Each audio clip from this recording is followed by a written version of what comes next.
ઇતિહાસને ઘણીવાર બે ભાગોમાં વહેંચાયેલી વાર્તા તરીકે લખવામાં આવે છે, પૂર્વ અને પશ્ચિમ. અમે રોમના અવિરત શક્તિ અને હાન ચીનના સુસંસ્કૃત સિલ્ક રોડની વાત કરીએ છીએ. પણ 3જી સદીમાં પર્શિયન પ્રવક્તા મણીએ ઓળખાતા વિશ્વના નકશાને જુએલા અને કંઈક અલગ જ જોયું. તેને લખ્યું હતું કે સૂર્યની નીચે માત્ર 4 મહાન સામ્રાજ્યો હતા. પહેલું હતું રોમ, બીજું પર્સિયા, ત્રીજું ચીન અને ચોથું આફ્રિકાના હોર્નમાંથી ઉભરતું એક દૈત્ય, ગ્રેનાઇટ અને સોનાની સંસ્કૃતિ. આ હતું અક્સુમ. આજે ઉત્તર ઇથિયોપિયા અને ઇરિટ્રિયામાં આવેલા સૂર્યપ્રકાશથી ફિક્કા પડેલા અવશેષો ઊંડા મૌનમાં ઊભા છે. પણ 1500 વર્ષ પહેલાં આ રેડ સીનું ધડકતું હૃદય હતું.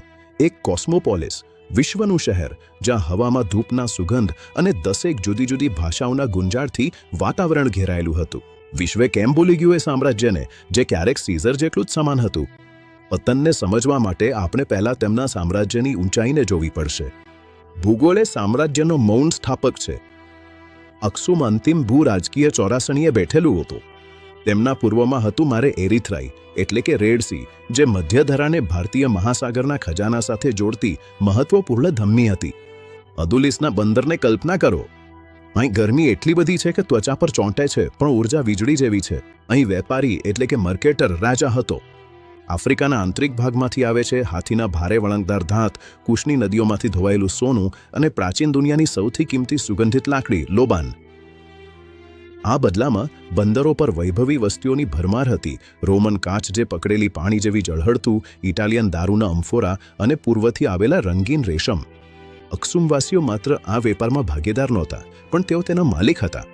તેઓએ હેજેમોનિયા એટલે કે દરિયાઈ પ્રભુત્વ કાયમ રાખ્યું હતું, જેના કારણે રોમન સમ્રાટો પણ તેમને સાવધાનીપૂર્વક માન આપતા. તેઓ દક્ષિણના સમુદ્રોના દ્વારપાલ હતા. પણ કોઈ રાજ્યની સંપત્તિ એ પથ્થરમાં છોડી ગયેલી વારસામાંથી જ સાચી માપી શકાય છે. રાજધાનીના હૃદયમાં અક્સુમના ઊંચા વર્ગે એવા સ્મારકો ઊભા કર્યા છે, જે આધુનિક કલ્પનાને પણ પડકાર આપે છે. આ છે સ્પીલે. આ બધા એકમાત્ર વિશાળ ગ્રેનાઇટના પથ્થરમાંથી કોતરવામાં આવ્યા છે. એકમાત્ર મોનોલિથ છે. વિગતવાર ધ્યાનથી જુઓ. પથ્થરને એવી રીતે કોતરવામાં આવ્યો છે કે તે બહુમાળી ઇમારત જેવું લાગે, જેમાં ખોટા બારી દરવાજા પણ બનાવેલા છે. સૌથી મોટું ગ્રેટ સ્ટીલે તે 30 મીટરથી વધુ ઊંચું હતું અને અંદાજે 160 ટન વજનનું હતું. આ એન્જિનિયરિંગનો એવો કારનામો હતો જે ઇજિપ્તની પિરામિડ્સને પણ ટક્કર આપે. પણ આ માત્ર શક્તિનું પ્રદર્શન નહોતું.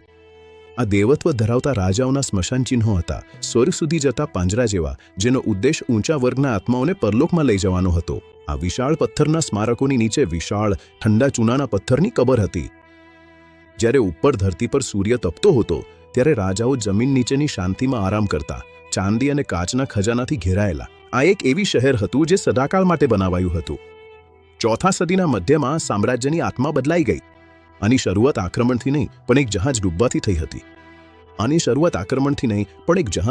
થઈ હતી. ટાયરના 2 યુવાન ખ્રિસ્તીઓ, જેમાંથી એકનું નામ ફ્લુમેન્ટિયસ હતું, તેમને કેદી તરીકે રાજ દરબારમાં લાવવામાં આવ્યા.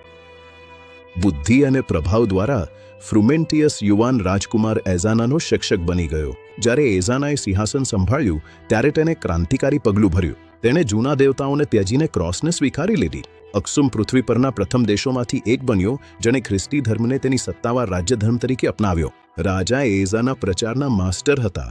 તેણે પોતાની સિક્કા પરના જૂના પૌરાણિક ચિહ્નોને ક્રોસથી બદલી દીધા. આ સિક્કા પ્રાચીન દુનિયાની સોશિયલ મીડિયા હતા. તેઓએ એક નવા, એકતાવાદી ખ્રિસ્તી મહાસત્તાના સંદેશને પ્રસારિત કર્યો. 6ઠ્ઠી સદી સુધીમાં અક્સુમની શક્તિ રાજા કાલેબના સમયમાં તેના શિખરે પહોંચી હતી.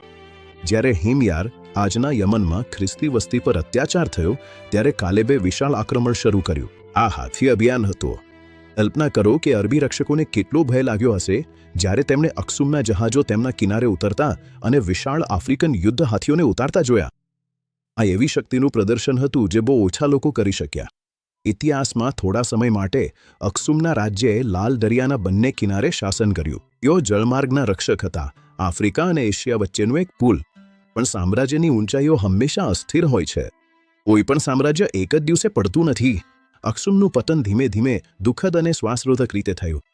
7મી સદીમાં અરબી રેતીમાંથી એક નવી શક્તિ ઊભી થઈ, ખલીફત.